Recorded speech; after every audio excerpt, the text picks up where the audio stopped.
Again, it has I think 20 instruments or synthstruments that it will do. In order to change that, you have to press the sound select button, and once you do that, there's a value plus and minus, and you can go up the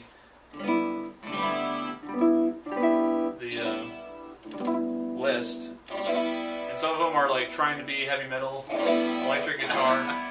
Not doing a very good job. Yeah, some of the basses and stuff sound pretty cool. I like the piano the most. Since I own an electric piano and a microchord, and I can't really play piano at all. It's actually nice to be able to listen to myself play what little guitar I can actually play, and it actually coming out sounding halfway decent in piano. Aside from those 20 extra sounds that you can use that are installed inside the EZAG, you can also use this as a MIDI guitar, which is essentially how they market it, I guess.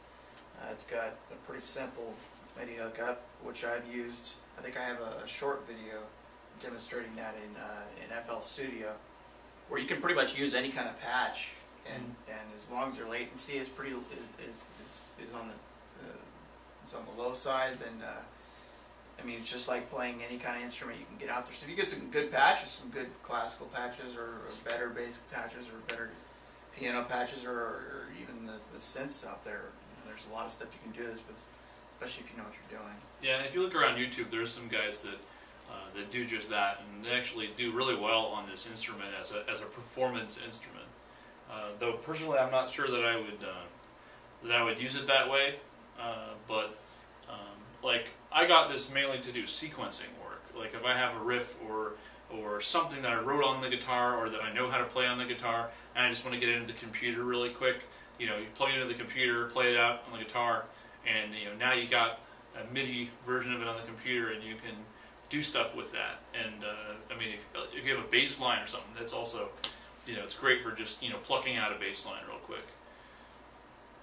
But yeah, the built-in instruments, a lot of them are kind of hokey, but I mean that's to be expected from what's essentially a low-end synthesizer. If you went out and tried to buy a synthesizer keyboard for $200, that's kind of the low end of synthesizers, and you're going to get a sound that's not necessarily convincing acoustic instrument type of a sound. In fact, some of the patches that I like on this thing are not that one so much, but like they're like synthetic sounds, and they're not really trying to be real instruments. I like, synthesizers are really good at being synthesizers, but when a synthesizer tries to be an acoustic instrument, it better be a really high-end synthesizer, or else it's probably not going to sound like an acoustic instrument. I don't know, do you kind of... Yeah, let me ask your opinion on the banjo. You actually played a banjo before, and this thing, I don't remember what number it is, but I don't even know what the heck. Is that just a muted electric or something? I think it's a Japanese instrument. Oh, I see. Yeah. I get it. I think that's what that's called. I've got to read the directions to see what some of these instruments actually are.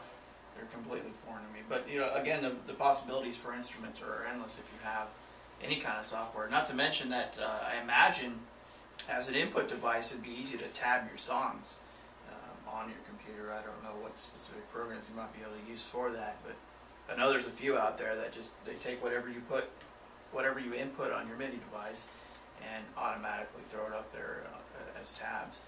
Isn't it true that the EZAG, because I haven't done a whole lot of work with MIDI on it, but you've done probably more than I have, doesn't it send the MIDI data as like 6 separate tracks? So like each string, or virtual string, is actually a separate MIDI channel?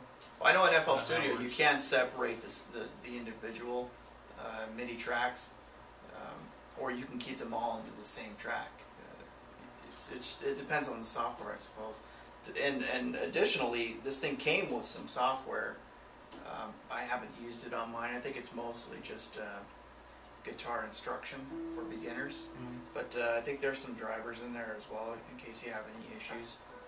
But I never had any issues. It was pretty much plug and play in FL Studio. I haven't tried to use it in any other software program, like Magix or Audacity or anything. One cool thing about it is that you never have to tune it. You turn it on, it's always in tune. And if you're lazy like me, that's cool. There's also a cool thing, where is it? I think it's tuning button. Yeah, tuning. Oh, You can transpose to different keys. So. Yep. Tune up. But you can also do like DRD, drop D. You probably use a different sound patch for that. Okay, tuning.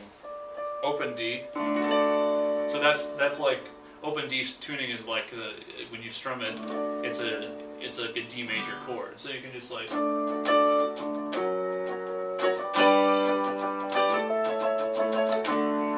It's like a super simple way of playing guitar. Open tunings are like, well, they're preferred by a lot of folk type groups and stuff like that, and they have their advantages. I think there's an open G, open E, but yeah, I mean it's fun to play around with alternate tunings, and it makes it a little easier. But I don't know.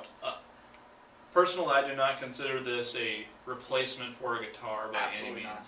By any means. Yamaha did a good job in trying, and I've seen several videos on YouTube floating around. I think one or two of them were from Yamaha, from the inventor of the EZAG, who, mind you, isn't that great of a guitar player even, which I imagine might be the reason why he invented the thing in the first place.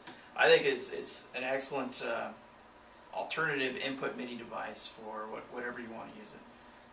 It's interesting. It's got a guitar feel if that's what you're used to. Again, I don't know how to play piano all that well, but I like being able to play what little guitar I can play and make it sound like I'm playing piano. Additionally, you can do the same thing with whatever patches you have. So some of the more advanced, like I said, the advantages of it being either plug and play, or you can plug this in 12 volts or battery powered.